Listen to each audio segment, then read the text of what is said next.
Un paziente affetto da un tumore raro è stato sottoposto a una complessa operazione chirurgica per l'asportazione di un'enorme massa di 4 kg dalla cavità toracica.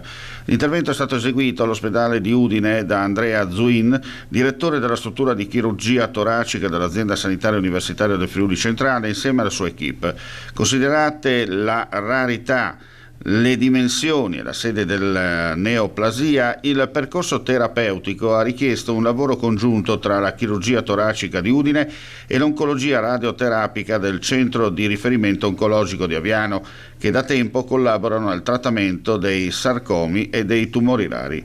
I sarcomi dei tessuti molli sono un gruppo eterogeneo di tumori rari che rappresentano l'1% delle neoplasie e possono insorgere in qualsiasi distretto corporeo.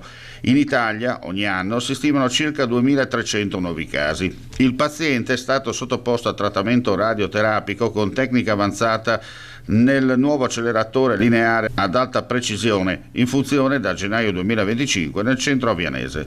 Il moderno sistema di terapia a fotoni ha consentito di ridurre significativamente la dose di radiazione al cuore e al polmone destro e di aggredire in maniera efficace il volume tumorale per agevolarne la successiva rimozione chirurgica. Questo intervento, dichiara l'assessore alla sanità del Friuli Venezia Giulia Riccardo Riccardi, è un'ulteriore conferma dell'eccellenza della nostra sanità, capace di affrontare con successo anche le sfide più complesse grazie a professionalità, integrazione e visione strategica. A tutti i professionisti, conclude Riccardi, coinvolti va il ringraziamento dell'amministrazione regionale e dell'intera comunità.